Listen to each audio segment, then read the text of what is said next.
world. It's the Ranger M1. We are coming to you live from Mobile, Alabama. I'm Carlton Wing, everybody. I'm Taylor Carr. And I'm Charlie Evans here in Mobile, Alabama for the richest fishing tournament ever. One of these anglers is going to win more than they've won in their entire career here today. And I tell you what, they have met the challenges to get that big paycheck because Mother Nature has thrown everything she can at these 10 finalists. We talk about challenging conditions. What, 20s the first 2 days and then rain and 70s today? Charlie, doesn't get much more challenging than that. Then some sunshine, and I'll tell you, the tides are up, the tides are down, everything's changing constantly. These 10 here were able to adapt to those changes. They survived. We'll see who survived the best. And you can bet that these 10 anglers have met the challenge. Every one of them has an opportunity to win the largest paycheck of their entire fishing careers. I can see the enthusiasm on their faces right now.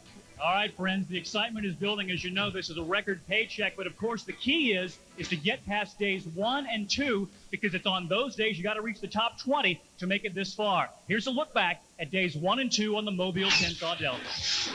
Sometimes tournament fishing is all about overcoming adversity. Day 1 at the M1 presented plenty of that. Sub-freezing temperatures, a stiff breeze, and the inability to get from here to there. That wind from the north, along with low tide, pushed water out of the Mobile Tensaw Delta and stranded at least 20 anglers when water they'd practiced in simply wasn't there. Chevy pro Denny Brower only got 2 miles and eventually had to switch to a backup boat. We finally got back out on the water at 12:30 this afternoon and had a couple hours to fish. So I was just tickled to death to end up catching 3 fish and possibly have a chance tomorrow. About that cold weather, Mobile set a record with a low of 24 Wednesday, followed by 20 on Thursday. Nobody had to tell these anglers they were earning every bite. Ice stayed on the rod all day. And at about 11:30 or 12 o'clock, it warmed up to where it wouldn't. And I changed my patterns, and I ended up catching a few. But just how much the freezing weather had hurt fishing was open to debate. I didn't think this cold front affected them as much as everybody think. I think it affected more people's head than it did the actual fish. Still, at weigh-in, it was clear that something was having an impact on the catch. The fish seem to be biting a little bit. If you know what to do, you know, it's just a matter of figuring out what the fish are doing, and they're fairly easy to catch if you get around them. Fritz 13 pounds 3 ounces was good enough for 5th after day 1, but many more anglers had tough days. 33 of the world's best didn't record a single fish. 35 had just 1. Day 1 ended with a tie for the lead. 14 pounds 7 ounces for both Keith Williams and Alabama native Jerry Bohannon. What would you do with $900,000? My wife said we got to pay the house off. Off the house? Keith Williams from Conway, Arkansas. The conditions helped me because I think it hurt a lot of the other competitors, and it didn't change the way I was going to fish. It actually made the way I was fishing better because I put the fish tighter to cover, and I was able to pinpoint them. On day 2, there was not as much adversity on the water, but not as many fish either. Only 12 limits were caught, and some top anglers failed to make the top 20, including Scott Martin, who took a 0 when he got stranded Wednesday, and Darrell Robertson, winner of the first Ranger M1. Hey, I just appreciate being here to fish. You know, I feel like the good Lord's blessed me just to be here. If they had another one next week, I'd pay another $5,000 to go at it again. Forrest Wood was in the crowd when the day's big stringer came in. 15-11 from David Dudley, good enough for second place.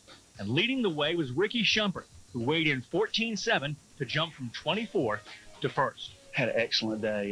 The fish had been on laydowns. I caught 2 this morning on a different structure other than a laydown, and I kept fishing laydowns for about 30 minutes, and I just, I said, ding, this bell's going off in your head. Play this game. Don't try and make the fish bite where you want to catch them. 2 days of fishing takes us to 20 anglers and co-anglers. Back to them in a minute. First, the huge money that makes the M1 a landmark event. The winner is guaranteed at least $400,000 cash. But with sponsor bonuses, that first place check can be as much as $1 million. Here's how it works. There's a $200,000 bonus if his Ranger boat is a Comanche series. Then $100,000 for having a Yamaha or Mercury motor, Garmin electronics, Minn Kota trolling motor, and qualifying purchases of Citgo products, adding up to $1 million in potential first place winnings. And now back to the anglers. Day 1 and 2 took us to 20 based on total 2-day weight. On day 3, they started at 0 and fished to make the final 10. And then today, the 10 anglers on stage now fish 1 day for a shot at the big money. In a few minutes, you'll see the FLW's unique shootout-style weigh-in. One by one, each angler pulls out just enough fish to take the lead and then he sits down. It always comes down to 2 anglers, and often a single fish decides the winner. The M1 also means big money for co-anglers. They fish with the pros the first 3 days, so their competition ended yesterday, with Tim Hurst of Oxford, Alabama, claiming the largest check ever for a co-angler, $170,000. Welcome back live to Mobile, Alabama, everybody. This is a very historic day for tournament bass fishing. We will give away the largest first place check ever in the history of this sport, and who better to share this with than 2 men who are responsible for this day, the governor of the great state of Alabama, Don Siegelman, and the legendary Forrest Wood. Governor, tell me a little bit about, we've got the Alabama Bass Trail, which is a phenomenal series of bass fishing sites for anglers across the country to come into your fine state. But this is a great tournament right here, the M1 right here in Mobile. Oh, this is the best. I don't think it gets any better than this. We're going to have, of course, the best anglers in the world, the best fishing in the world. I tell you what, you may have to come south, like to Mobile, Alabama, so we can show you guys how to catch some big fish. You watch and see what's pulled out of those bags today. They're going to be some big ones. But this is a great opportunity for the state of Alabama to showcase our outdoors. It's a beautiful state, and we're delighted to have so many visitors with us today. And Forrest Woods, it's an honor to have you in the great state of Alabama. Forrest, again, Forrest Wood, the founder of Ranger Boats. Again, the Ranger Millennium. Again, FLW Outdoors on Pax bearing your name. I know this is a great day for you. Oh, it really is, Charlie, and I've never been received any better any place than we have in here in Mobile, Alabama. The people are so friendly, and the fishing, they've got lots of fishing, and it's just a good place to be, really. And again, Ranger Boats here is going to present Carlton probably the largest check ever in the history of fishing right here today. And we will put these 2 gentlemen to work because they will help us present that check a little bit later on in the show. Thank you very much, Governor and Forrest.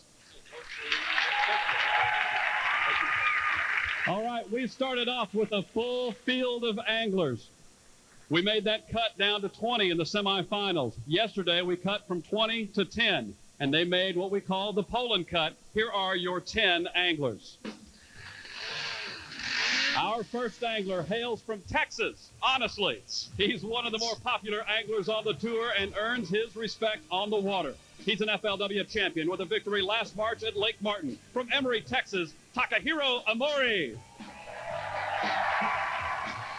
Our next angler has been all over fish from the beginning. He was in 3rd place after day 1 and 5th place after day 2. He turned in the only double-digit stringer in the semifinals with a whopping 14-pound, 8-ounce limit from Lamar, Missouri, Randy Blockett.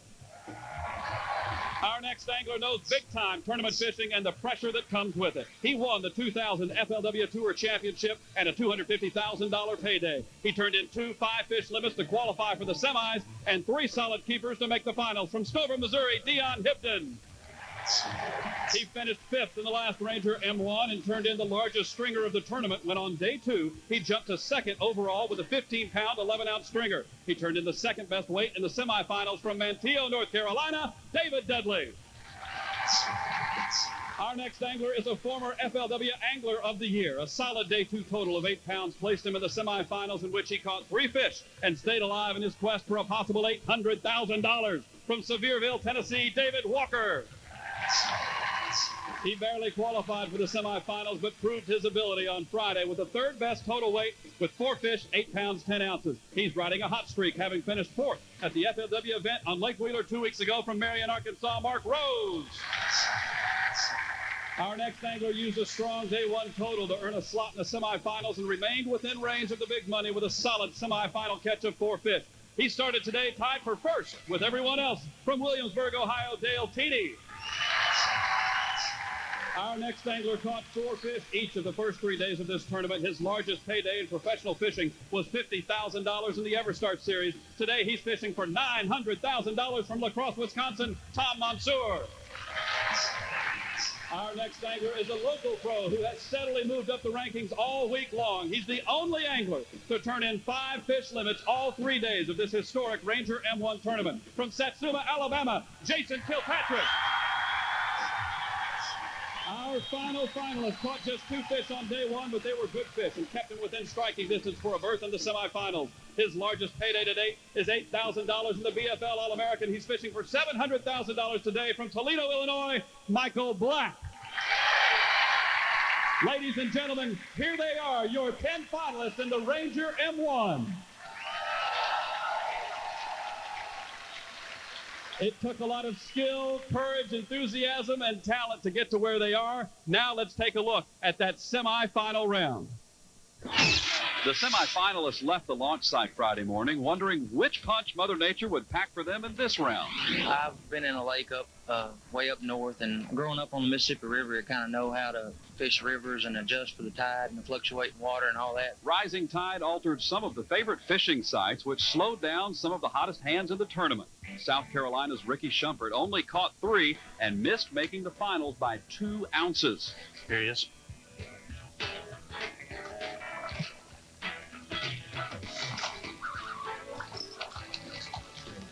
Thanks, sir.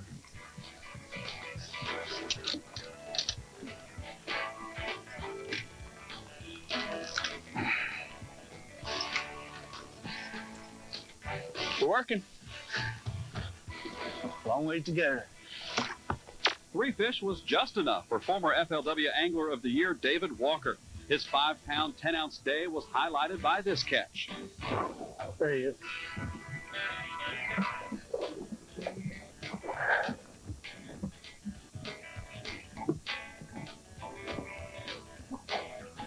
Oh, yeah. Yes, sir.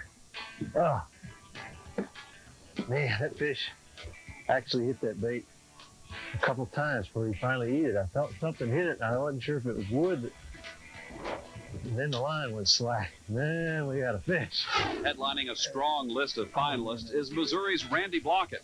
His persistence paid off handsomely with a 14-pound, 8-ounce, 5-fish limit, nearly 5 pounds ahead of the next best total. Let's got it again. All right.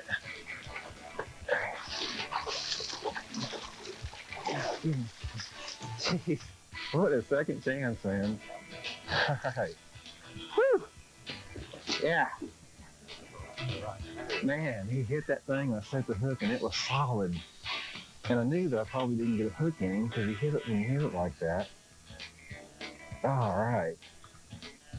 Exciting semifinal action, and that's how we got to where we are with our 10 finalists chasing the paycheck of their dreams. We will begin weighing in fish in just a moment, but first, Taylor Carr is out in the audience with a guest. And the Kilpatrick family from Satsuma, Alabama is here. Laney, wife Michelle, and mother Debbie. How many family members here, Debbie? We have about 15, I think. Is it true you were one of Jason's first fishing partners? Yes, he was very gracious. He used to take his mom on Saturdays when a lot of guys was out with their buddies, and there he would drag his mom out fishing because she likes to fish too. Now, he is calm on the inside or on the outside. How is he on the inside right now?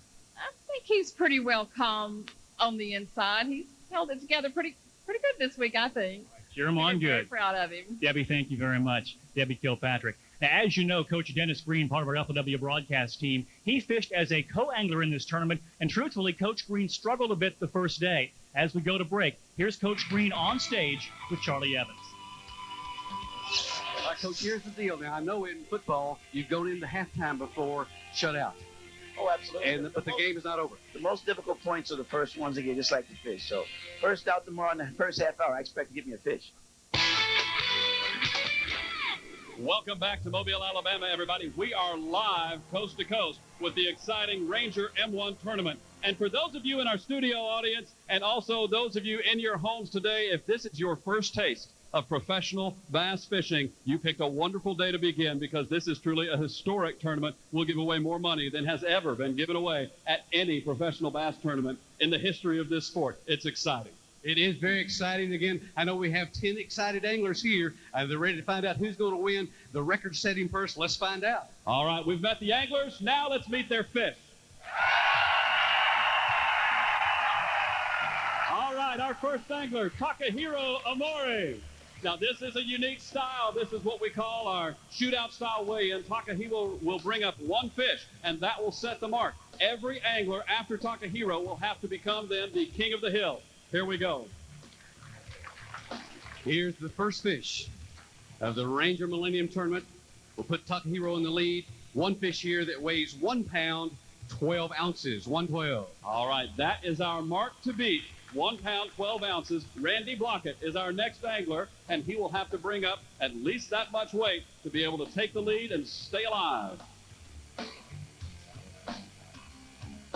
Randy fishes for Team Fuji out there. One of the Fuji pros along the Walmart FLW Tour needs a pound 13 to take the lead. This fish weighs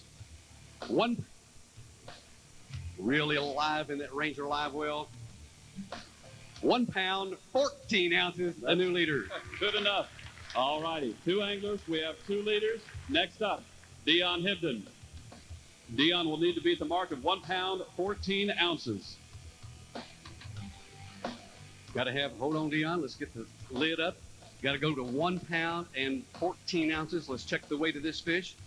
This is one fish that weighs 1 pound, 3 ounces. We're going to need another.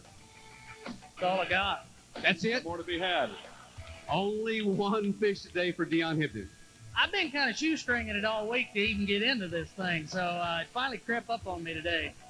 Finally got you today, but again, you didn't get a whole lot of practice for this event.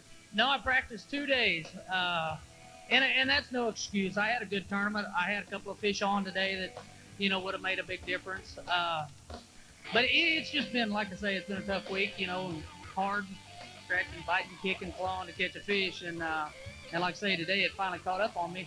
I just didn't have a lot of places to move around to, and just, like I say, it just finally caught up with me. Let's see some of those places Dion was fishing. We've got video of him. Check the monitor. All right. Dion, tell us a little bit about what we're seeing right here. Well, this is the only one I caught. It was kind of a little train wreck from the get-go, but I finally got him in the boat. What were you using right here? I was throwing a little ninja jig with a Guido bug on the back of it. And that's what you've been throwing all week long? Basically that and a little Timber Tiger crankbait. But it was, like I say, it's just kind of tough fishing. So I went with the 2 primary baits that I probably enjoy throwing as much as anything, because you got to fish with something that you got confidence in, and that's what I did the whole week. And like I say, it's just tough fishing, and my hat's off to all these guys up here.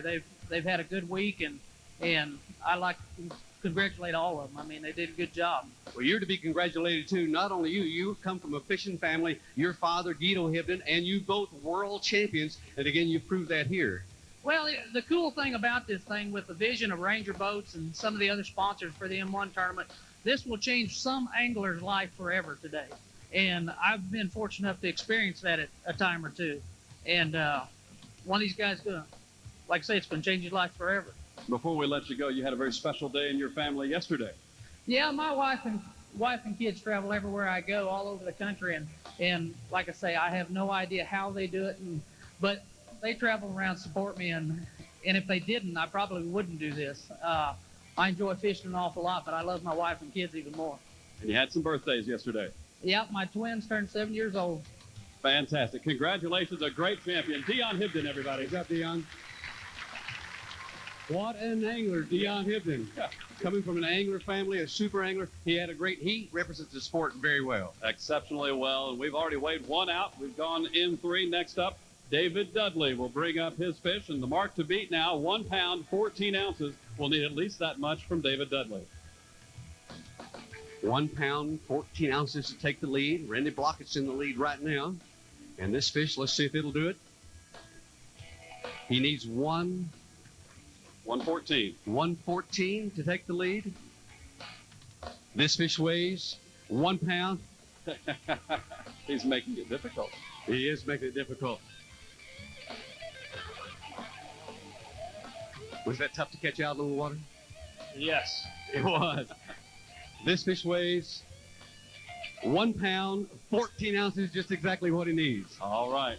We'll save you for the next round. That's David Dudley now tied for the lead with Randy Blockett. Welcome back to Mobile, Alabama, everybody. Next up, David Walker. 1 pound, 14 ounces still is the amount Uh-oh. There's no bag, no fish. I know what you're saying. You're saying, hey, he forgot his bag. But I'm telling you, I got a bag back there, but I just don't have any fish to put in it today, Charles. You are the former Land O'Lakes Angler of the Year. You've been on all the cereal boxes. You are a household name in competitive fishing. All 3 days of this event coming in today, you were shining today. Yeah, you built me up, and then I bring in nothing, Charlie. I mean, I like I say, kind of like Dion. You know, I really didn't have anything going here. The practice I had was really poor, and I basically looked around for a lot of areas that looked good. And there's so much here to fish. When you start in one of these chutes, it turns this way and this way. Everything forks, and there's so many places to fish here. And that's what I did the last few days. I just kept. You seen on the video there, I'd put a crankbait on. That's something I don't usually do. I like to really flip and really work the area. Well, we're going to check and see what you did. We got video of David Walker, Air Stanley Pro, out on the water. Where you at here, Dave? Oh, this is like the third cast of the morning. I mean, I ran up the river this morning, and I went up to Lake Mifflin. And about the third cast, and I'm thinking, okay, I got the fish. Now, wait a minute, there's no amateur with me. So I look, and my net is still kind of closed up underneath the console right there. So when I'm looking around to put my net together, the fish decides that he'll do one more jump and unbutton. So, but I mean, that's just kind of the way my day went. And then I thought, you know, okay, this was the right move for me, because I went farther up the river to try and get away from this high tide. And I stayed in there for about 3 or 4 hours. No more fish, no more bites at all. So I came back down, tried to fish some of the grass where I'd caught them at earlier this week, just to catch some smaller fish, just to kind of save face up here on live television. But that didn't pay off. The water was up 4 foot on top of where, you know, the little crankbaits I was throwing wouldn't even touch the cover today. So, I mean, I'm really proud that I was able to make a top 10 here when really not have any fish going. And, you know, like Dion said, somebody here has had a day that he's going to remember for the rest of his life. And, you know, I'm proud that I had a chance to be that guy. Fantastic. A great champion, everybody. David Dudley. Congratulations. David Walker. David Walker. I see Davids everywhere. David Dudley's also a great champion as well. All right, ladies and gentlemen, we've gone through our first 5 anglers. We have 5 to go. We will meet them and their fish coming up in a moment when we come back.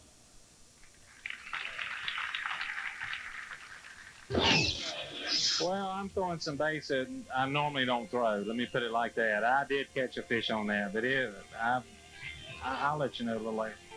FLW Outdoors is... All right, ladies and gentlemen, we are back in Mobile, Alabama. We have weighed in 5, and here is your leaderboard for the top 5 anglers. Randy Blockett out in front, and he and David Dudley are both tied for first with 1 pound and 14 ounces. They've both just weighed in 1 fish. Takahiro Omori just behind them in 3rd position, followed by Dion Hibden and David Walker. They round out your top 5. Now, we will meet our next 5 anglers in just a moment, but first, Taylor Carr is out in the audience with a special guest. I'm with a man simply known almost worldwide as Mr. Oguri. He's a good friend of Takahiro Omori, and he's the largest Ranger dealership owner in Japan. How many Ranger dealerships in Japan do you own, Mr. Oguri? Yeah, now we have 20 dealers in Japan. 20 dealerships. And how did you help Takahiro get his start? 11 years ago, he was coming to pass my store. He said to me, please support to me. Oh, I said, oh, yes, it's okay. Then he worked both clean up and pick up at the airport. And he actually slept in your store, is that right? Yeah, he was sleeping in my store in the tent. And you're here to cheer him on. Yep, and I'll say domo arigato. Do itashimashite. Thank you, and you're welcome. Carlton, back to you. Fantastic. I was watching Takahiro's expression, and a lot of support there, a lot of love here. We'll hope for the best for Takahiro. All right, now it's about time to meet our next angler. He's Mark Rose, and he has to beat 1 pound, 14 ounces to stay in this game. Here comes Mark. We've seen a lot of Mark lately. He made the finals at Lake Wheeler just 2 weeks ago on the FLW Tour.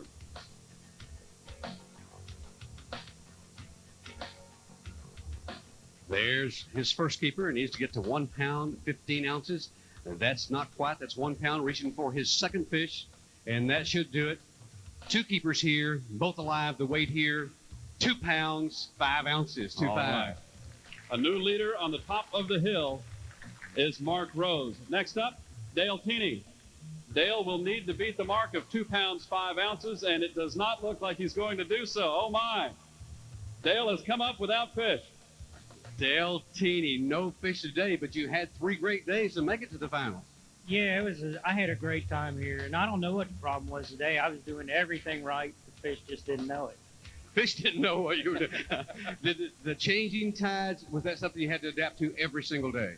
Yeah, the tides didn't really bother me, just when it was real high and not moving. That's what, I struggled a little bit in practice when it was like that, but it wasn't like that a whole lot. And, I could catch enough when it wasn't like that to make up for it. And today was high all day and didn't move, and I really struggled. When the water doesn't move, tide actually positions fish, either when it's coming in or going out. And like I said, when it's not moving at all, then fish just wander everywhere. Yeah, the tide gets them to a spot where they can ambush the minnows and stuff out in there, and you can kind of tell where they're at. But if you'd asked me today, I'd have said there wasn't a river fish in that whole river. There's no bites at all today. Not even a bite, not even a clue. Explain a little bit for our viewers at home what it's like to prepare yourself mentally the day before you have an opportunity to fish for a monster paycheck. What was going through your mind last night? To tell you the truth, it was like any other tournament. If I would have thought about the money, well, I couldn't have done any worse than I did. But once I get on the water, I'm fishing. I don't think about anything. Do you have any extra pressure? I mean, family at home saying, "Come on, Daddy, bring us home something." I'd like to tell my wife to not call the pool guy. No pool this year, right? She already had plans. He's probably on hold right now. The great news here, though, is even though if you zeroed today, didn't catch any fish today, just for making the cut, the minimum paycheck here is like $14,000. Is that right? It's a nice down payment on a pool. Yeah, it is. And I'd like to, my whole family's down here. I'm glad I made it this far, while they were here. It was nice. Fantastic. Congratulations. Congratulations on a great tournament. All right. Next up, another angler with a hot hand, or at least a hot pair of hands. Tom Mansour from La Crosse, Wisconsin is coming up next, still looking to beat that mark of 2 pounds, 5 ounces. We do have a sack of fish. Mark That's Rose step number is 1. our current leader, again, at 2 pounds, 5 ounces. Tom Mansour from La Crosse, Wisconsin, needs to get to 2 pounds, 6 ounces to take the lead. There's one fish that weighs 1 pound, 1 ounce. You're going to need more. That's it. That's it. Another guy that had a tougher day today than all week long. Yeah, for some reason I got 1 bite today, and I fished hard as I could. But I'd like to say something. I'd like to say thanks to Erwin Jacobs and Forrest Wood and Operation Bass. This is the most unbelievable tournament in organization, and we're so lucky to have it that the fishermen, you just don't know how lucky we are. And if you can ever fish any of the BFLs to learn fishing, do it. You'll learn a lot and fish with a lot of great guys and meet a lot of nice people. You started in the BFL. You also fished last year in the Northern Division of the EverStart and did very well there. Are you ready for the Walmart FLW Tour? You bet. I can't wait. I'm on a waiting list right now. I'm ready. All right, let's talk a little bit about your fishing out there, Tom. Tell us how you caught your fish over the last 3 days. Well, I've been throwing a homemade jig, and I've been doing pretty good. I had 4 fish each day until today. And today I thought I'd try and get a bigger bite. The water went up, and I had an area me and my sister had pre-fished and caught a 4 and a 3. And I seen the water was up, so I ran right to it, right in the bay there. Never got a bite. And then I went to other spots and never got a bite. And then I came back to the bay, and I finally caught one. Finally caught that one fish. Were you getting nervous as the day going on? You got so much money on the line. Does it get to you mentally? Actually, just being in the top 10 is all it takes. I was as calm and talking to the guy in the boat with me, what do you call him? That's the co-angler. The cameraman. The cameraman for today, okay. We were talking, and I told him, I was just glad to be there. I just think it's great opportunity just to be here. Well, you did a great job making it to the finals. He's a tremendous angler. We'll see more of him in the future, Carlton, I'm sure. Tom Mansour from La Crosse, Wisconsin. We'll move him up to the front of the Land O'Lakes boat. 2 anglers remain as we go around the horn for our first round.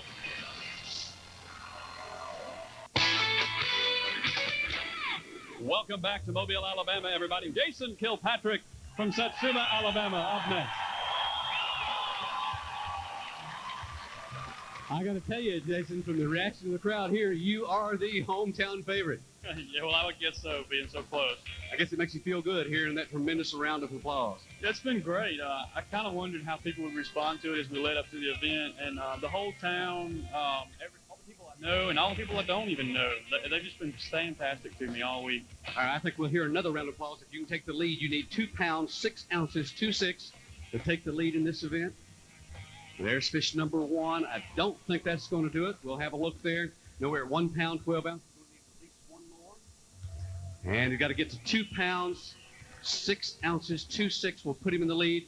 The weight here, 3 pounds, 5 ounces, the new leader.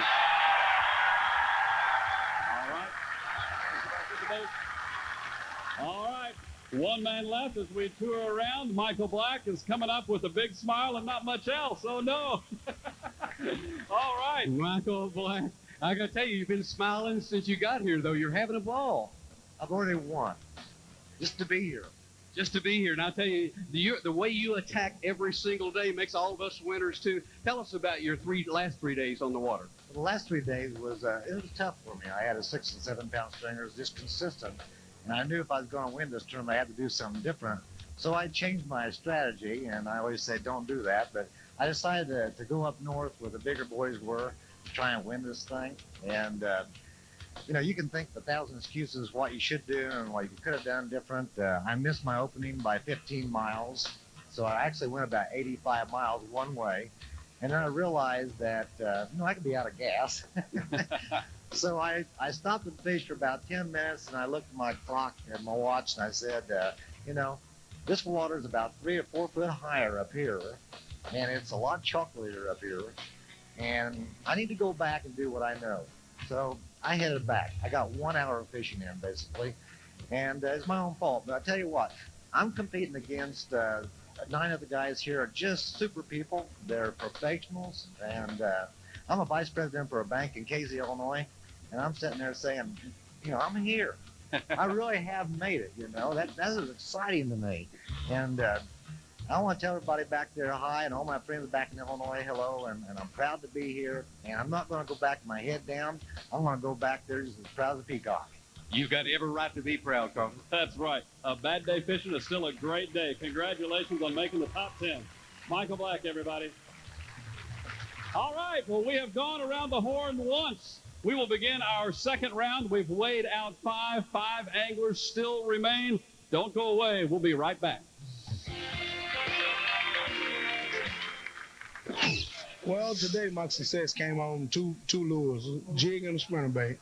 And I just fished real slow with the jig and slow with a spinnerbait. Just barely reeling my spinnerbait. We're back live in Mobile, Alabama. This is the Ranger M1, the biggest day in tournament fishing history. Here is your leaderboard. In first place, Jason Kilpatrick, followed by Mark Rose, Randy Blockett, David Dudley, and Takahiro Amore. That rounds out 1 through 5, and then 6 through 10, Dion Hibden, Tom Monsoor, David Walker, Dale Keeney, and Michael Black. Ladies and gentlemen, those are your 10 anglers in order to this point. But we still have 5 anglers remaining. Let's go ahead and bring up our next angler right now, Takahiro Amore. Takahiro needs to bring up at least 1 pound and 10 ounces. Oh, Takahiro. Takahiro, only that 1 fish is all you had today. Yeah, that's the only 1 bite I had all day. Were you excited today fishing for that much money? I really enjoyed it. I had a great time. I was born in Tokyo and I grew up in Japan, and I was dreaming about it. 15 years ago, I dreamed about to fish in the United States for the big tournament, just like this one. And it was a dream come true for me, just fishing today. This fishing today was great. Takahiro from Japan, he was great. Let's give him a great round of applause. Takahiro, you did a super job. Takahiro had a lot of support. Okay, we're down to our final 4 now. Randy Blockett is next. Randy is coming up. He'll need 1 pound, 8 ounces to take the lead. 1-8 will put Randy in the lead.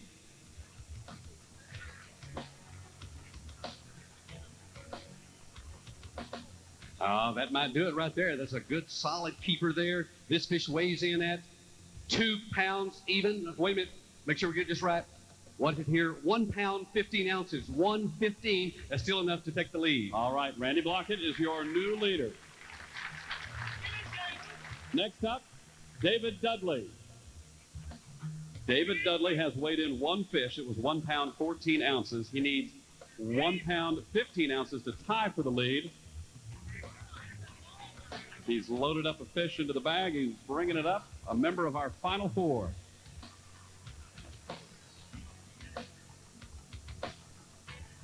That may do it there. This one fish here weighs in at 2 pounds, 5 ounces, a new leader. New leader. Okay, we've rotated Kings of the Hill now. Let's see what Mark Rose has. Mark Rose is up next.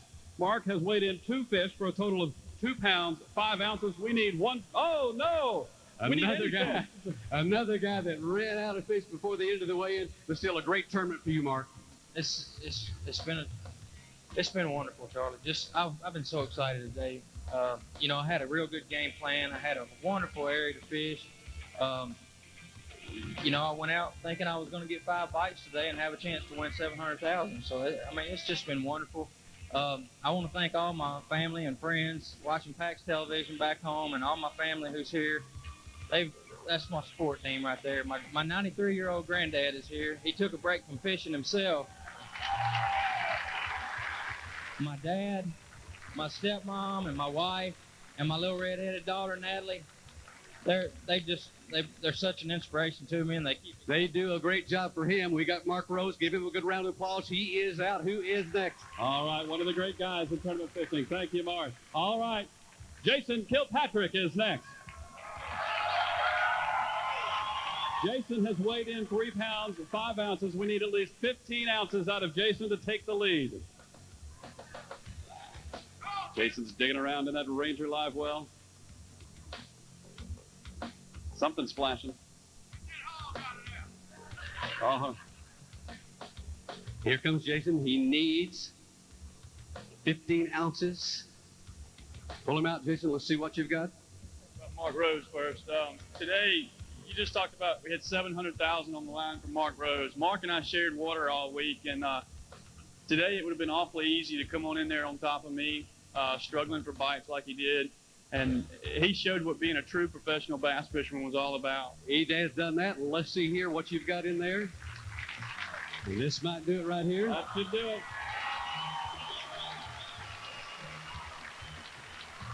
This fish weighs 2 pounds, 5 ounces, 2.5, a new leader. All right, Jason, congratulations. Okay.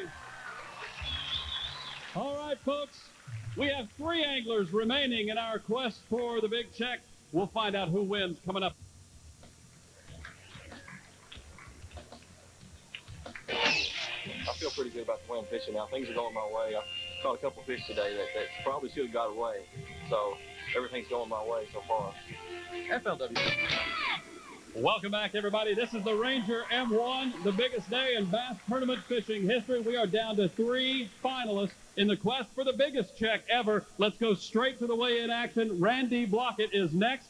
Randy has weighed in 2 fish for a total weight of 3 pounds, 13 ounces. We need at least 1 pound, 14 ounces out of you. 114 will take the lead. Well, that should do it right there. Beautiful fish there. And that weighs in at 2 pounds, 14 ounces, a new leader. New leader. Okay. That's Randy Blockett. Okay, that puts the heat now on David Dudley. David Dudley is next. He's weighed in 2 fish for a total weight of 4 pounds, 3 ounces. We need at least a 2 pound, 9 ounce fish to take the lead or a combination. 2 pounds, 9 ounces put David Dudley in the lead. This is his 3rd fish. And that should do it there. This fish weighs in at 3 pounds. You caught active fish. 3 pounds, 13 ounces, a new leader. A new leader. All right. Okay, David Dudley takes his turn at the top of the hill. Next up, Jason Kilpatrick from Satsuma, Alabama. We need 2 pounds and 7 ounces to take the lead. 2-7 for Jason. We'll put him in the lead. We are having a shootout here. This is. This fish weighs 3 pounds even, a new leader. What a response. Okay, we go right back again. This is Randy Blockett. Randy has weighed in 3 fish. We need 1 pound, 2 pounds even, 2 pounds even to take the lead. 2 even for Randy. We'll put him in the lead. This will be his 4th fish he's bringing in. He's weighed in 6'11" so far. This fish weighs in at 3 pounds, 5 ounces, a new leader. A new leader. This is high drama, folks. This is getting great. Okay, David Dudley coming up next. David Dudley needs a 2 pound, 1 ounce fish. Wow. We have a shootout here. This fish weighs 3 pounds, 12 ounces, a new leader. Wow. Okay. A game of can you top this? Jason Kilpatrick is up next. He's weighed in 4 fish. Oh, no. He's coming up empty-handed. Big hand for Jason Kilpatrick. Great job, Jason. Okay, Jason, we've got some video of you today. Let's go ahead and take a look on the big board right behind you. Tell us what we're seeing here. I think this is the first fish here. What were you throwing today? All my fish came on a jig all week. That was a beautiful fish there. One more huge one like that, and you might have won this event. Yeah, I had an opportunity. I missed one bite and I lost 1 fish, and you just can't do that at this level. I mean, look at the field here. You can't make a mistake here. Can't make any mistakes here, but you got really, really close. You did great. Fantastic hometown hero. Let's give him a good round of applause. Congratulations. Okay, we're down to 2. Randy Blockett is coming up next. Now, Randy has weighed in 4 fish. Right now, he trails David Dudley by 1 pound and 13 ounces. We have a lot of money on the line here. How much are you fishing for? 700,000, Carl. 700,000. He can do it. All right, let's see what he's got. He needs 113 to take the lead. Oh, my. And I believe that will do it. This fish weighs in at 4 pounds even, a new leader, but you stay right here. Okay. Don't you run off anywhere. Next up is going to be David Dudley, who has 1 fish remaining. He has weighed in 11 pounds, 12 ounces. We need at least a 2 pound, 5 ounce fish for the championship of the M1. Right, he's calling for the crowd.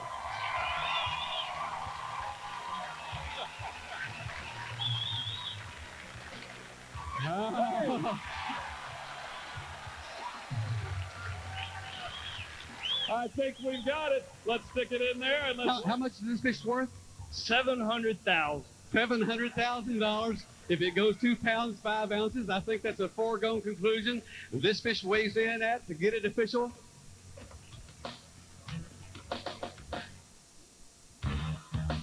4 pounds, 3 ounces, our champion. Ladies and gentlemen, your world record holder, a $700,000 payday, the largest ever in the history of bass fishing. David Dudley, how does that feel? Very good. The Lord has blessed me well all week. I can't thank him enough. I want to take a second and thank Ranger Boats. My gosh, what a boat. I put them through some stuff today. Yamaha motors. Oh, you can't beat the gas mileage. Tell Forrest Wood personally, thank you. Superb boat you make. Thank you. And the governor, Here's the check, folks. We've never seen this in the history of bass fishing. $700,000. You've seen the best in bass fishing right here on FLW Outdoors. This has been the Ranger M1. You have witnessed history. And don't forget our next event, the FLW Tour, will be at Lake Ouachita in Arkansas. Thanks for watching, everybody, on FLW Outdoors.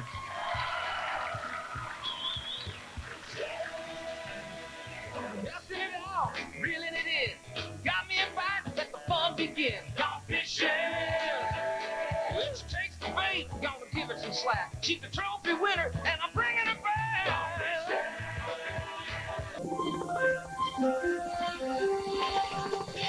At last week's Ranger M1, we witnessed witness a fishing milestone with the largest paycheck in the history of the sport. The FLW Tour resumes next week in Arkansas. We'll preview Lake Ouachita with M1 champ David Dudley and talk about his world record $700,000 payday. Live starting right now on FLW Outdoors.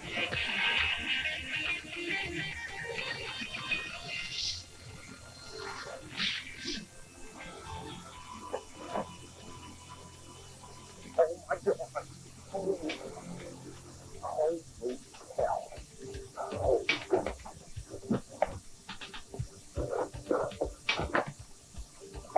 Come on.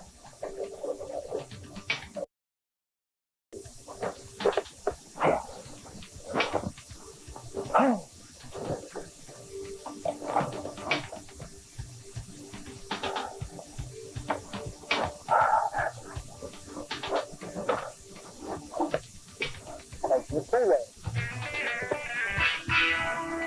That's M1 champion David Dudley on his way to winning a record-setting $700,000 in the Ranger Boats M1. And doing it in a most ingenious way. That's right. Welcome to FLW Outdoors, everyone. I'm Carlton Wick. And I'm Taylor Carr. In a few minutes, you'll see how Dudley used a pulling chainsaw to get to the fish that won him the M1. He will be right here in the studio, and we'll ask him why he decided to gamble with so much money on the line. Dudley is one of many anglers you'll meet on today's show, each one with a fascinating story to tell. Now, this program, FLW Outdoors, is about telling those stories and following the thrilling world of the FLW Tour, the most lucrative series of fishing events in history. Fishing the FLW Tour puts today's best anglers to the ultimate test. They have to catch bass under incredibly diverse conditions over a huge geographic expanse, from South Florida to upstate New York. The tour is 6 regular season tournaments, starting in January at Lake Okeechobee, the country's second largest freshwater lake. In February, the challenge with North Alabama's Lake Wheeler, the 60-mile-long waterway formed by the damming of the Tennessee River. Next week's stop at Arkansas's Lake Ouachita takes anglers to one of the South's best clearwater fisheries. From there, the tour goes to North Arkansas and Beaver Lake, then Tennessee's Old Hickory, and finally to upstate New York and Lake Champlain in late June. After the 6 events of the regular season, the top 48 anglers meet at the Tour Championship at Cross Lake in Louisiana and fish for a top prize of $260,000.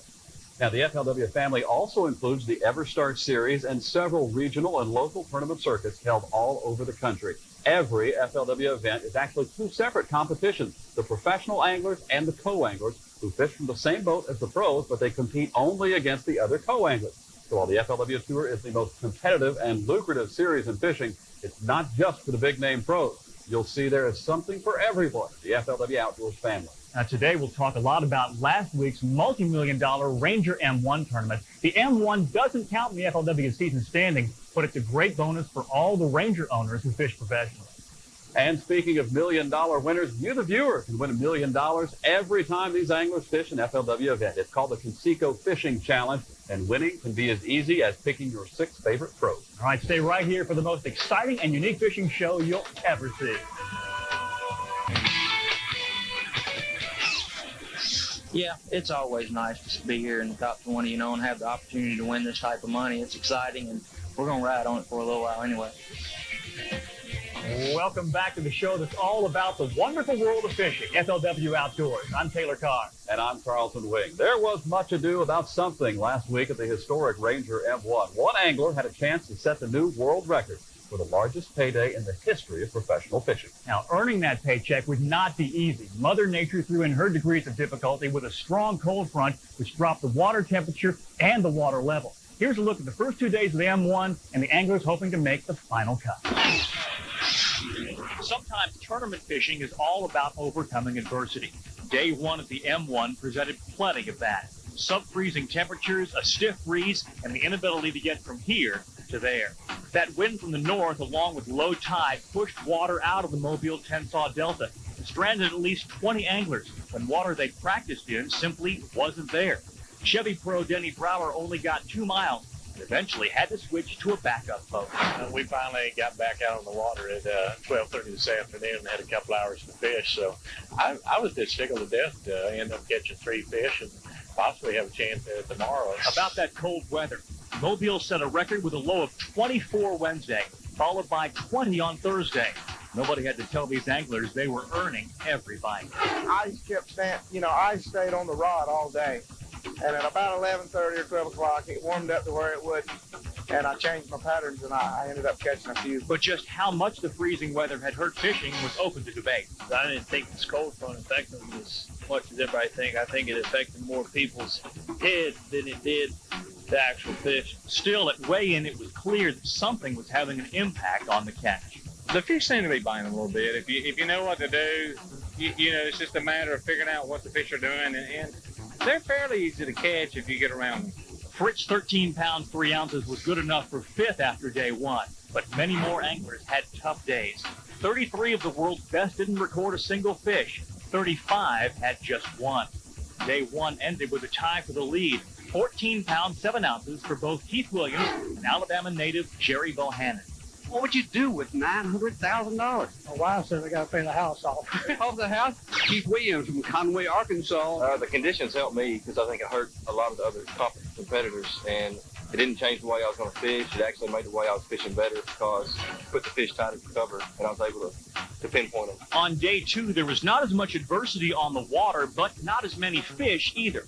Only 12 limits were caught, and some top anglers failed to make the top 20, including Denny Brower, Carl Sweebeck, Scott Martin, and Darrell Robertson, winner of the first Ranger M1.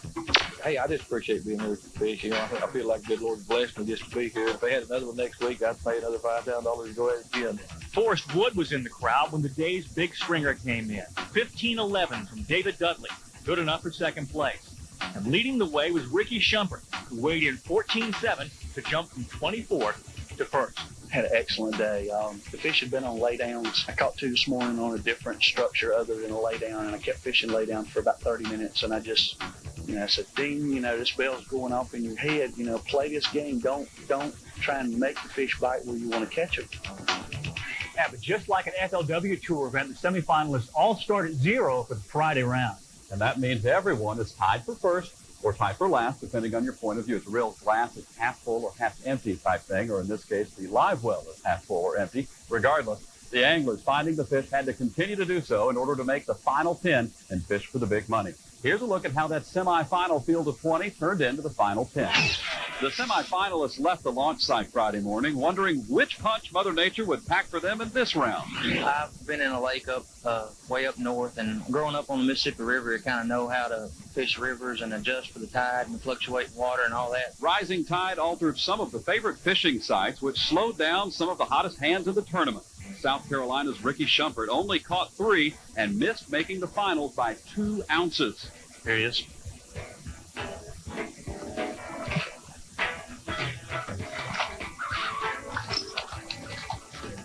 Thanks, sir.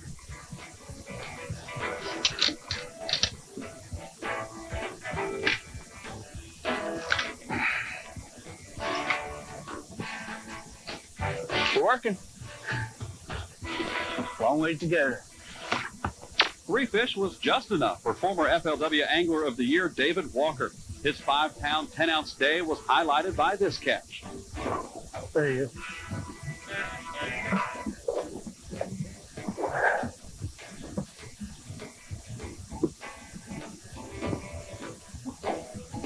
Oh, yeah. Yes, sir. Oh, man, that fish actually hit that bait a couple of times before he finally ate it. I thought something hit it. I wasn't sure if it was wood. And then the line went slack. Then we got a fish. Headlining a strong list of finalists is Missouri's Randy Blockett.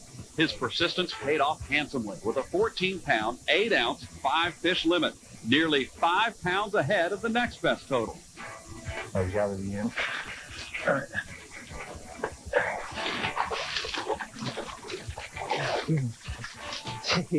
What a second chance, man. All right. Whew. Yeah. Man, he hit that thing, I set the hook, and it was solid. And I knew that I probably didn't get a hook in him because he hit it when he hit it like that. All right. Now, of course, in the FLW outdoor system, the co-anglers have a unique opportunity. These budding anglers fish in the same boat as the pros, learning from the best in the business, but they compete only against other co-anglers. And the Ranger M1 also added more opportunity, financial opportunity. On Friday, one of the final 20 would win the largest paycheck ever given to a co-angler. Co-angler competition at the Ranger M1 was a celebrity affair, with FLW Outdoors' own Dennis Green in the field. The coach and the other co-anglers were fishing for as much as $250,000 in first-place money. He was a big hit with his fishing partners as well as with the Mobile media. And while Dennis didn't quite make the cut, he got an inside look at fishing competition at its highest level. Well, it was exciting. I mean, I had a big fish on today that I lost right by the boat. I caught a couple small ones, but they weren't 12 inches. And then I wound up catching a dogfish and a pickerel. But it was exciting. It was really tough conditions for all the pros and the co-anglers because of the water temperature and because of the temperature overnight. At Friday's co-angler finals weigh-in, it came down to 1 ounce. Tim Hurst of Oxford, Alabama, was leading with 7 pounds 9 ounces. David Millsap, Woodstock, Georgia, pulled out the tournament's single biggest fish, tipping the scale at 7 pounds 8 ounces, leaving Hurst on top by a single ounce. Then when Ryan Deal failed to match his weight, Hurst was the winner of the biggest co-angler prize in history, $170,000. What a difference an ounce can make. From Oxford, Alabama, your champion on the co-angler side, Tim Hurst. I really didn't think it was that big till he pulled it out of the bag, That was I thought 8 pounds, and I only had 7. So, man, 1 ounce. Wow, that's the drama of tournament fishing. Just 1 ounce gave Tim Hurst that record $170,000 payday. And coming up just 1 ounce short gave David Millsap second place. And while it wasn't $170,000, it was still a very solid $62,000 paycheck, enough for a Ranger boat or two. Meanwhile, on the professional side, someone was heading toward a paycheck that would buy a fleet of boats. Outdoors, everybody. I'm Carlton Wing with Taylor Carr, and we are recapping the thrilling Ranger M1. Now remember, it always comes down to day 4, and day 4 of the M1 brought completely new weather conditions and a great test of versatility for some of the world's best anglers who had no problem rising to the challenge. There's fishing for fun. There's tournament fishing, which adds a degree of pressure, and then there's fishing the Ranger M1, redefining the term fishing under pressure. The largest first-place prize in the history of the sport awaited one of the 10 finalists on Saturday. Each angler left the launch site knowing if he outfished his other 9 competitors, his life would never be the same. The cool thing about this thing with the vision of Ranger Boats and some of the other sponsors for the M1 tournament, this will change some angler's life forever today. Mother Nature mercifully exhibited restraint for the first time in the 4-day event, which had featured record cold temperatures and abusive wind chills. But after a brief rain, the sun climbed in the sky as the temperatures would hit the 70s. A welcome relief for a final field searching and cutting their way to the payday of their dreams. I ain't counting my tickets before we hatch, but I think we're in. David Dudley drove 90 minutes to test waters which he had yet to fish. The gamble cut his fishing time to 2.5 hours, but the muddy waters would reward Dudley's faith with championship caliber fish. Dudley needed a strong day to hold off Randy Blockett, who was back on the spot in which he lit up the semifinal field the day before. Oh, yeah. Very well. Come on, guy. Yeah, all right. Yes. Oh, thank you, buddy. 3 anglers would battle for the big money on national TV, providing high drama in the shootout-style wave. Next up, Jason Kilpatrick from Satsuma, Alabama. We need 2 pounds and 7 ounces to take the lead. 2.7 for Jason will put him in the lead. We are having a shootout here. This is. This fish weighs 3 pounds even, a new leader. We go right back again. This is Randy Blockett. Randy has weighed in 3 fish. We need 1 pound, 2 pounds even, 2 pounds even to take the lead. 2 even for Randy. We'll put him in the lead. He's weighed in 6'11" so far. And this fish weighs in at 3 pounds, 5 ounces, a new leader. New leader. Okay, David Dudley coming up next. David Dudley needs a 2 pound, 1 ounce fish. Wow. We have a shootout here. This fish weighs 3 pounds, 12 ounces, a new leader. Wow. Okay. Jason Kilpatrick is up next. He's weighed in 4 fish. Oh, no. He's coming up empty-handed. Big hand for Jason Kilpatrick. We're down to 2. Randy Blockett is coming up next. Now, Randy has weighed in 4 fish. Right now, he trails David Dudley by 1 pound and 13 ounces. He needs 113 to take the lead. Oh, my. And I believe that will do it. This fish weighs in at 4 pounds, even a new leader, but you stay right here. Next up is going to be David Dudley, who has 1 fish remaining. He has weighed in 11 pounds, 12 ounces. We need at least a 2 pound, 5 ounce fish for the championship of the M1. Right, He's calling for the crowd.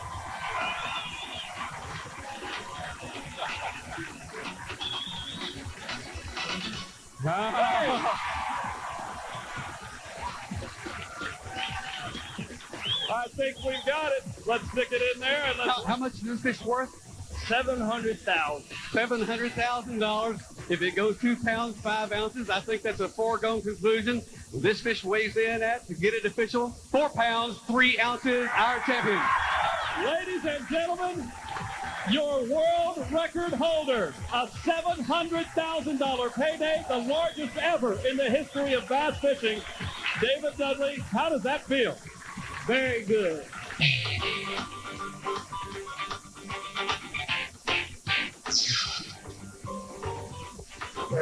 First, M1 champion and master woodsman David Dudley is FLW's greatest hit, number 3.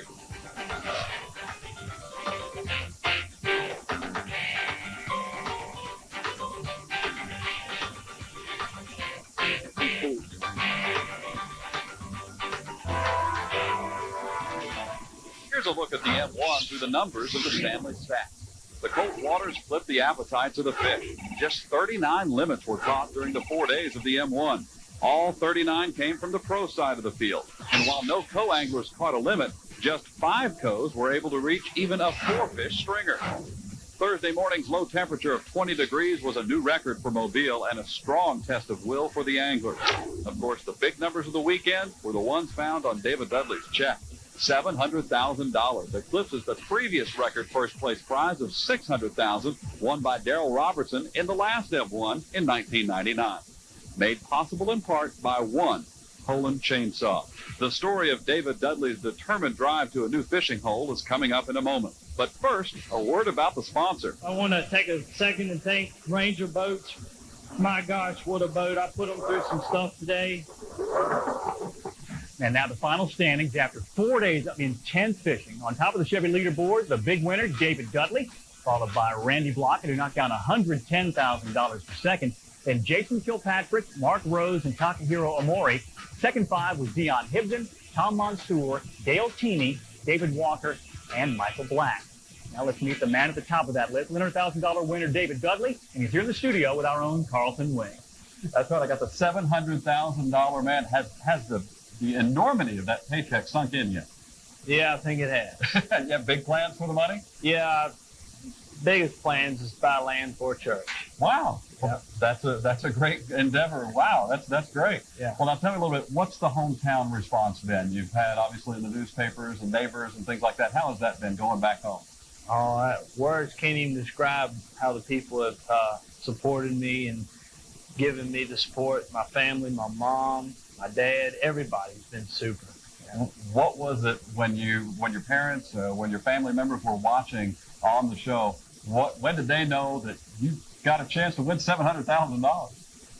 I talked to them a little bit. They were biting nails just about like I was. I really didn't even know myself until I heard him announce what I needed to take the win, and I knew then I had it. Wow. All right, let's talk about this big gamble on day 4. You had never been to that site. Tell us a little bit now. We've got a map of the site. Tell us a little bit about where you went and what was it that made that little area so attractive to you. Right here, that's Dead River. And then what was it about Dead River that looked so good? Well, the last day of practice, you go and exploring every possible thing that there is to offer. And the last day of practice, I went up to this area and I was going up in my boat and I got stopped by a big log jam. And I said, well, I know there's a promised land beyond here, but I just wanted to check it out and go even further. So I got out and walked the bank and went up there and looked, and the lake looked good. So I came back and I ended up crawling on a log and getting a stick to just see how deep it was in there. And I was like, hey, this has got enough water in to get in. But there's one thing I need to do is move these mammoth logs out of the way. So anyways, the last day of practice, I ended up cutting the logs out, moving them, and trying to clear a way to get in there for a day to fish. All right, well, we've put together a little videotape highlight package of your day out on the water on day 4. Take a look. Here we go.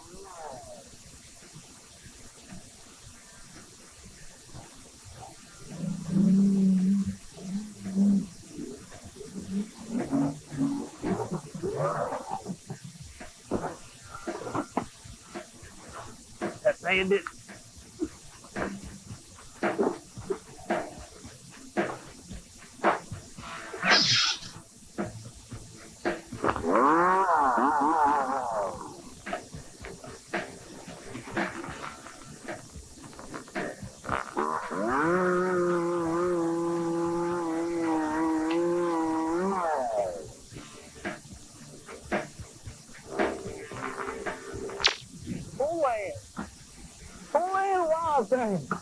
Wow! I ain't counting my tickets before we hatch, but I think we're in.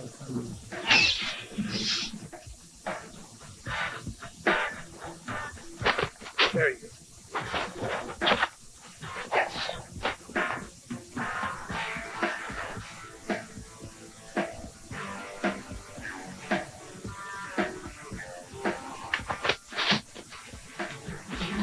Oh my God. Holy cow. Holy cow. Oh, goodness.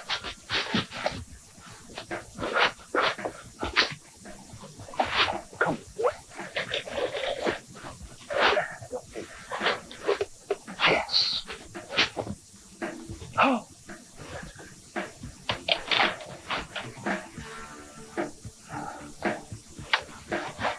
That's right. Thank you, boy.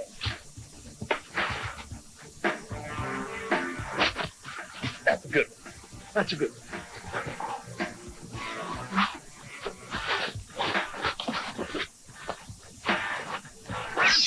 Win some, earn some. You know what? I lost some. That was a 3.5 pounder right there. That's okay. That's okay.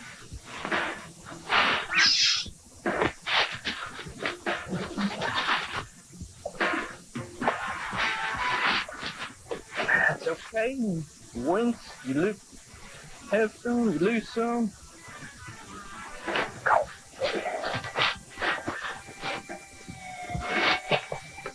Thank you, Poulan.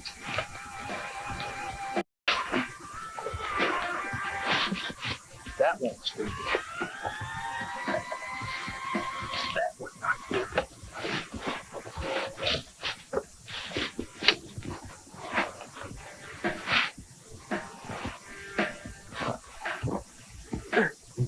That's a good.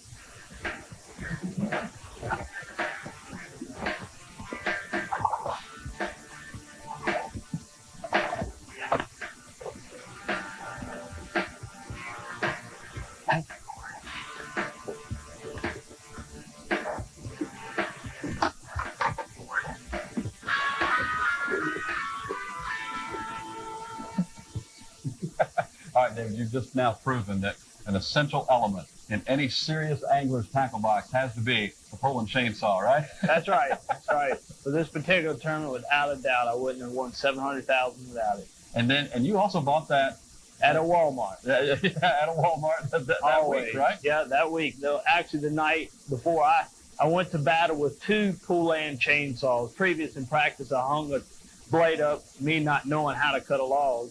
So I said, I'm not going to battle with 1 bullet chainsaw. I'm going to battle with 2. So I actually had 2 Poulan chainsaws in the boat. You can never have enough. All right, we've got plenty more with David Dudley coming up in just a moment. Don't go away. Hello, everyone, and welcome back to FLW Outdoors. The cold snap kept the 11-pound lunkers from finding their way into the live wells of the M1. Those who were able to land the 4-pounders consistently were able to also land the bigger payday. You know, David Dudley was the only angler who caught a stringer of at least 15 pounds. He did it twice. With Carlton, once again. Carlton? All right, David joins us again. Now, David, tell me a little bit about what got you started fishing as a youngster. Why do you like it so much? Well, you know, as a young growing up, you watch TV and you know how you say, I want to do that one day. Well, that was me. I saw all these professionals fishing out there on TV, and I said I want to do that one day. So I put roofs on for about 3 years, saved every penny that I could, and started out on the BF Trail, what used to be Red Man, and worked my way on up to the Walmart FLW Tour, and that's about how I got started fishing. How old were you when you started? Yeah, very young. I started at a very early age. How difficult is it to make that transition when you decide, you know, I'm good enough? As you mentioned, you were a roofer before, but now I'm going to put all the eggs into this professional basket. I want to be a professional fisherman. How difficult is it to make that transition to fish full time? The most difficult transition you got to make is just as anything in life, you got to make it your job. And I see so many people who have this desire, but try to separate it between this and being an angler. If you are to become a professional angler, you have to make it your job in everything possible. Study, read, be out on the water, do everything and make it your job. And that's what I did. Well, and on the business side as well, you've got the big sponsorship with Castrol. Castrol has a wide variety of team members in a wide variety of sports. Joining us now on the phone is 11-time NHRA champion John Force, who has a little special congratulations for his fellow Castrol team member. John, are you there? I'm there, David. Calling from California. I want to say congratulations, number one, on what you've accomplished. And I know Castrol is very excited about it. They wanted me to put this call through, and that's what I'm doing. Well, I appreciate it, John. And first thing first, when you going to take me for a ride in that car? As soon as you take me fishing. See, I've been with Castrol GTX probably 16 years. I've won. I'm trying to get my 100th win this week going into the Gator Nationals. And bottom line, I haven't had a chance to fish in the last 16 years. I've been doing nothing but racing. But it's exciting. I know that Castrol's involved in a lot of different venues. And just to hear you, good old country boy, I like that sound. I know you're having a good time, but I'll tell you what I was impressed most about in the letter that I wrote about you finding the promised land. Tell me about that. I'm really curious about that.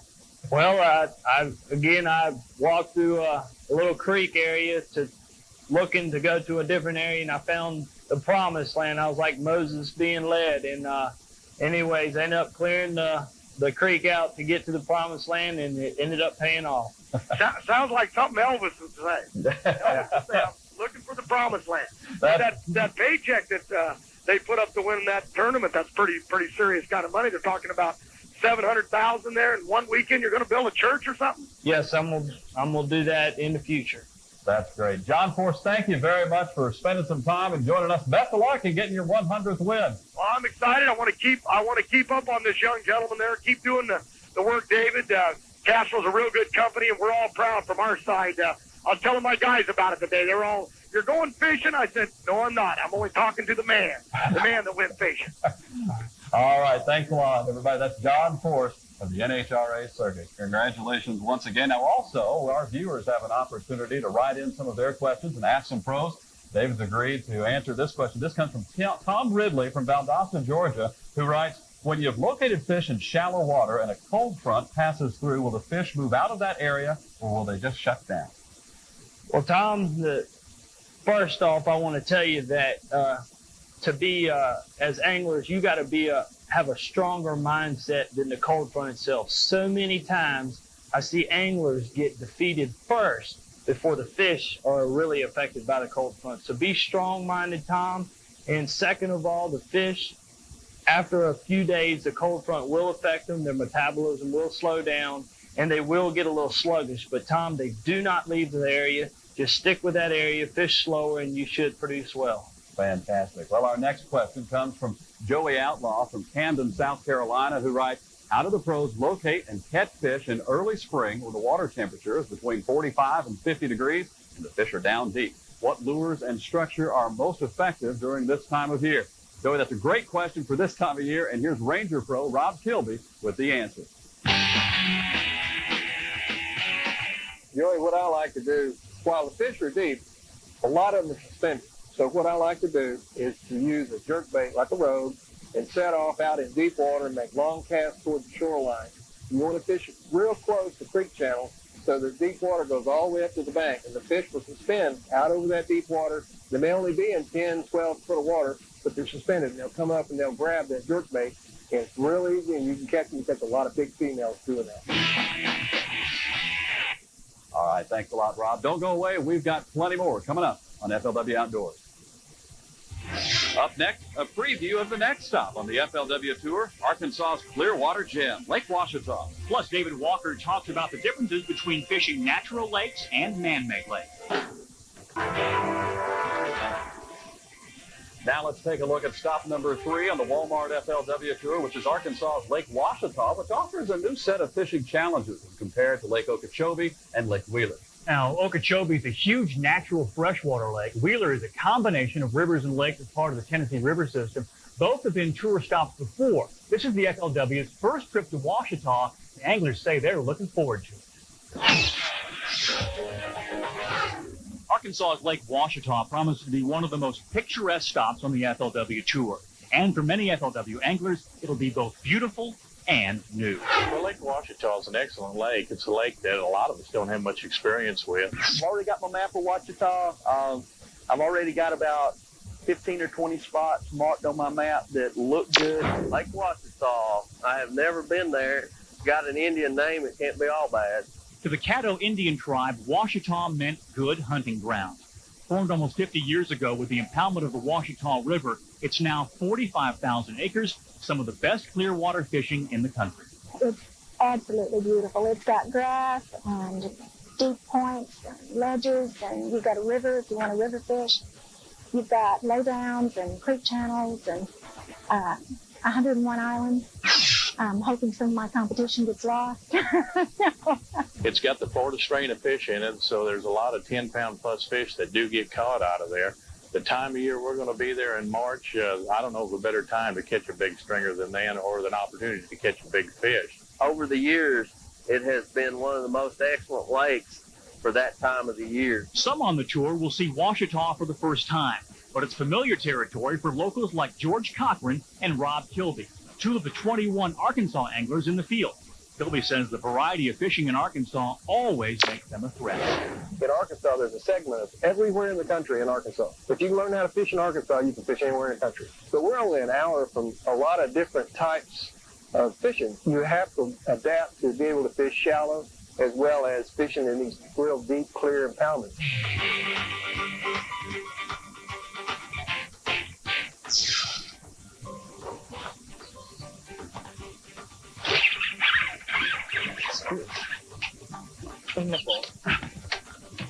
Oh, yeah. Finally. Arkansas anglers dominate our Snickers sneak preview with Kilby leading off. He has $178,000 in career earnings, and he's twice finished a year in the top 10. Cochran is also a former FLW Tour winner on Kentucky Lake in '96. Plus, he's won the Bassmasters Classic twice. Coleman pro Mike Worm has won almost $190,000. He has 5 top 10 finishes, including a win on Lake Murray in 1999. Jerry Williams of Conway is an angler to watch with nearly $150,000 in winnings, 5 top 10 finishes, and 3 top 5s. Both Jerry and son Keith are Land O'Lakes pros. Finally, never count out Larry Nixon. The Chevy pro from B Branch has won everything in pro fishing, including the last FLW stop at Lake Wheeler. All right, as part of our Coleman outdoor conditions, here's the forecast for Lake Ouachita next week. We can expect the highs in the 60s, the lows in the 40s, pretty much partly cloudy skies all the way through. However, on Saturday, which would be the finals, we've got a slight chance of some thunderstorms. Oh my, you know, the weather is always the biggest unknown at any fishing event, but it's just one of the many variables anglers deal with every day. And another major variable is the body of water itself. There's a lot of difference between a natural lake like Okeechobee and a man-made lake like Ouachita. Now, back in the fall, we took pro David Walker to Lake Ouachita and asked him to explain the key differences between fishing man-made and natural lakes. 99% of the natural lakes we fish are going to be, grass is going to be what you're going to be fishing, albeit lily pads, milfoil, hydrilla. There's a whole bunch of different varieties, what most people refer to as seaweed. Not really seaweed, there's a lot of different varieties of grass, and different fish like different types of grass. In a man-made lake like this, well, we got a lot more variables here. You know, we got out there, you can see out through there, when they flood these places, you know, there's road beds, there's house foundation, there's timbered areas they don't clear them out, they leave it under there, and so there's a lot of structure out there that's not visible to the naked eye. So you have to use your electronics, you need to use good maps. This lake right now is down about 7-8 feet from where it would be like we came back here in the springtime. And so like this cover that you see, these roots sticking out of these trees, the tree that's here, you know, if you imagine some water come up on that tree right there, up to about those limbs, underneath you visualize there's all these other branches and stuff. But as you can see right now, it's fairly bare. And you look at this tree here, look how clean this tree is. Then look at the root structure underneath it. When you come back here and fish in the spring, a tree like this, you're gonna fish around it and not, you know, just maybe not understand why didn't I get a bite off of that tree like that. And a tree like this one right next to it, the big slick tree I got a bit off of. Man-made lakes with grass in them are the best combination right there. You got the best of both worlds. You got a big population of fish, and you got water movement that comes up and down, so it continually keeps the fish moving around. So it forces you to keep moving and changing and trying to find them fish. Now, many anglers will take home healthy prize checks from Ouachita, and actually so can you when you play the Conseco Fishing Challenge. Anyone can win, and it's easy to play. Just go to the FLW Outdoors website and click on the Conseco logo. All you have to do is fill in some information and then pick the top 6 anglers for Lake Ouachita. If you pick them in the right order, you'll win $1 million. And even when there's not a winner, 25 prizes are awarded each week, including a fishing trip with a Conseco Pro. Entry deadline is 6 p.m. the Sunday before the tournament, so tomorrow at 6 p.m. for Lake Ouachita. You can play the Conseco Fishing Challenge for every FLW event. Now, on your way to the Conseco site, check out our website at FLWOutdoors.com. It's got everything you want to know about the FLW Tour, the EverStart Series, and the entire family of FLW Outdoors events, plus tons of useful information on the great sport of fishing. That's at FLWOutdoors.com. We have plenty more excitement coming up on FLW Outdoors, the television show. Here's a look at what's ahead.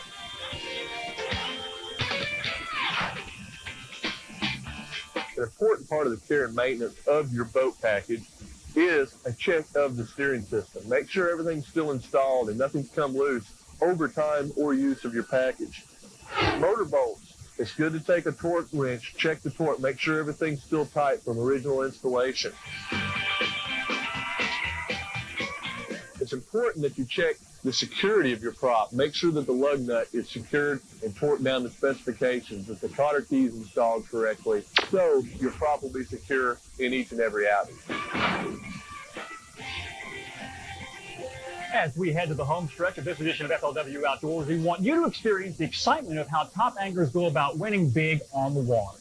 And one of the great stories of the M1 was the local favorite, Jason Kilpatrick of Satsuma, Alabama. Every mention of his name and every weigh-in of his fish was met with raucous applause. Here's a look at Jason's day on the water with $800,000 on the line.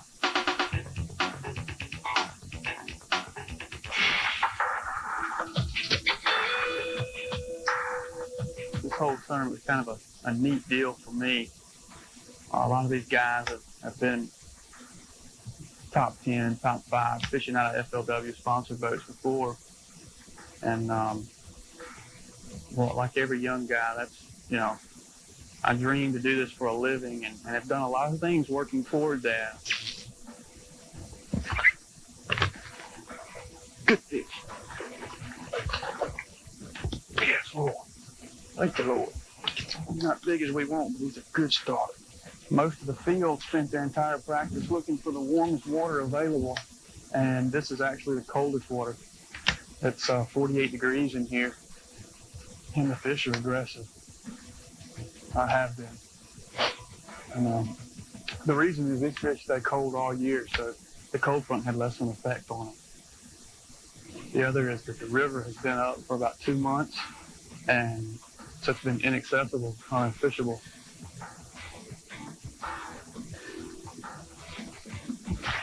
That was not a limb.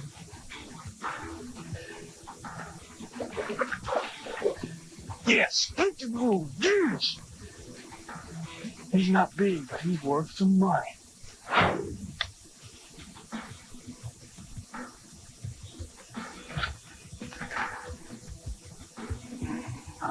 Oh yeah, yeah. Yes. Yes, thank you, Lord. Yes. Yes, the biggest fish I've caught here in 3 days. Thank you, Lord. Yes, what a subtle bite. What a subtle right under the boat. Yeah. Yeah. Thank you, Lord. In my mind, I was thinking about 15 different places down south I can go and catch a 12-incher because it might be worth $10,000. We got 4 now. We ain't going nowhere, boys.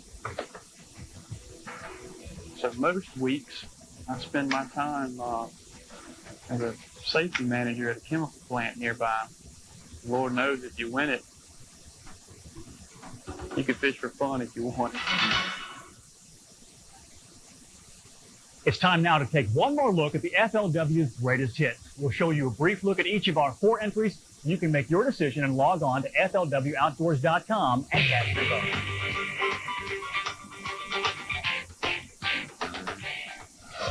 Our first entry is M1 runner-up Randy Blockett. Oh, yeah. Oh, yeah. Number 2 is local hero, Satsuma, Alabama's Jason Kilpatrick. Yes, thank you, Lord. Our third entry, M1 champion, Dave Dudley. And greatest hit number 4 is M1 finalist Hiro Amor. In the ball. As we resume the FLW Tour schedule, let's take a look who is leading the charge for Angler of the Year. There's Clark Wendlandt, followed by Sam Newby, Jay Yellis, Aaron Martins, and Larry Nixon. The next 5 begin with Randy Blockett, Andre Moore, Kevin Van Dam, Keith Williams, and Alton Jones. And as we close out today, we want to send special wishes to one of our own. As our crew was driving home from the M1, a serious car accident involved several members of our production team. Paula Dempsey, our business manager, was injured. Now, her positive spirit beat out what could have been more serious injuries, and thankfully, she's now at home, watching, we hope, from a bed or a couch. We look forward to your return, Paula. Be sure to log on to FLWOutdoors.com. The Conseco Fishing Challenge, $1 million is up for grabs for the fishing fan who picks the top 6 next week's tournament at Lake Washita. Special thanks to David Dudley for joining us today. For Taylor Carr, I'm Carlton Wiggs. Thanks for watching, everybody.